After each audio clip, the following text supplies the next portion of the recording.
Dear viewers, আশা করি ভালো আছেন। আমিও ভালো আছি।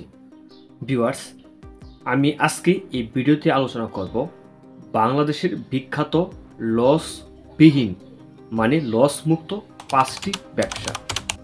ভিউয়ার্স, যারা দেশে রয়েছেন বা প্রবাসী রয়েছেন, ভাবছেন যে প্রবাস থেকে ফিরে এসে দেশে একটি ব্যবসা প্রতিষ্ঠান চালু করবেন, বা দেশে যারা রয়েছেন ভাবতেছেন যে কিছু একটা শুরু করবেন, আপনার কাছে টাকা আছে, আপনি চাচ্ছেন যে একটি ব্যবসা প্রতিষ্ঠান তৈরি করার জন্য। এখন আপনি ইচ্ছা করতেছেন যে ব্যবসা করবেন, কিন্তু আবার চিন্তা করতেছেন যদি ব্যবসায় লস খায়। বিষয়টি কিন্তু খুবই গুরুত্বপূর্ণ একটি বিষয়। তো আপনি লস মুক্ত যে 5টি ব্যবসা করতে পারেন, একদম নো রিস্ক।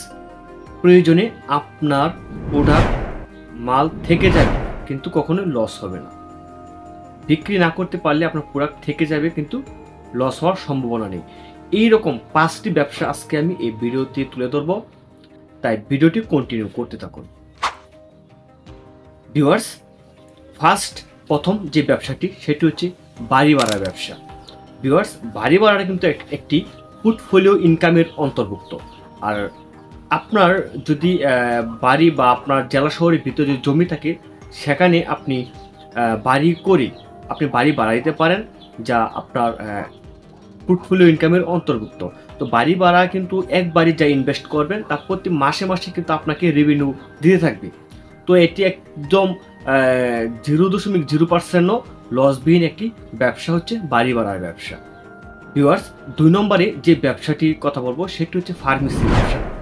ভিউয়ার্স, ফার্মেসির ব্যবসা কিন্তু লসবিহীন একটি ব্যবসা। এই ব্যবসায় কোনো লস নেই।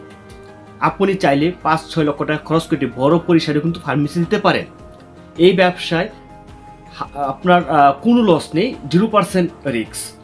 তো ভিউয়ার্স, আপনি ভাবতেছেন যে ফার্মেসি ব্যবসা চলে কিনা, আপনি নিশ্চিন্তে থাকতে পারেন। যে পর্যন্ত পৃথিবীর বুকে মানুষ বসবাস করবে সেই পর্যন্ত কিন্তু এই ফার্মেসির ব্যবসাটা চলবেই। এখন চিন্তা করতেছেন যে আমি তো ফার্মেসি ব্যবসার আমার অভিজ্ঞতা নেই, তো আমি কিভাবে ফার্মেসি ব্যবসা শুরু করবো, তাই না? ভিউয়ার্স, বুদ্ধি থাকলে কিন্তু উপায় হয়। আপনি চাইলে যারা ফার্মেসি সম্পর্কে অভিজ্ঞ বা ফার্মেসি সম্পর্কে যারা বুঝে তাদেরকে কর্মচারী হিসাবে দোকানে নিয়েও কিন্তু আপনি ফার্মেসি ব্যবসা পরিচালনা করতে পারেন। 3 নম্বরে যে ব্যবসাটির কথা বলবো সেটি হচ্ছে মুদিখানার ব্যবসা।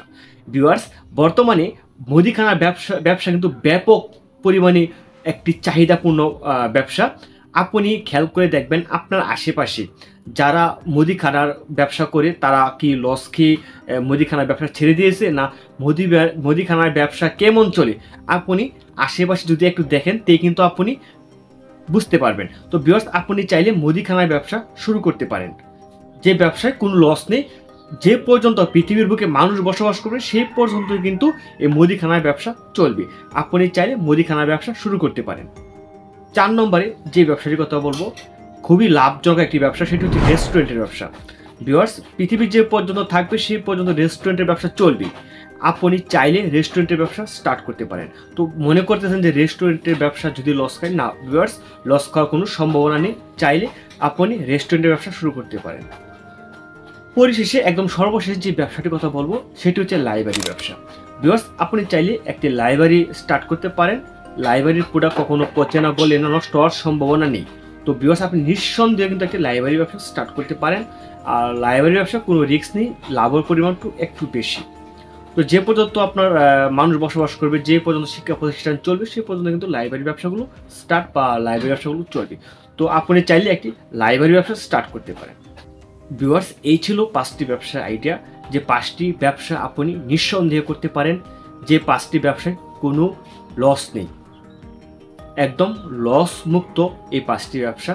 তো ভিউয়ার্স, আপনি চাইলে যে কোনো একটি ব্যবসা যদি আপনার পছন্দ হয়ে থাকে তাহলে সেই ব্যবসা সম্পর্কে রিসার্চ করে আপনি ব্যবসা স্টার্ট করতে পারেন। তো অবশ্যই কোন ব্যবসাটি আপনার পছন্দ হয়েছে অবশ্যই কিন্তু আপনি কমেন্টে জানাবেন।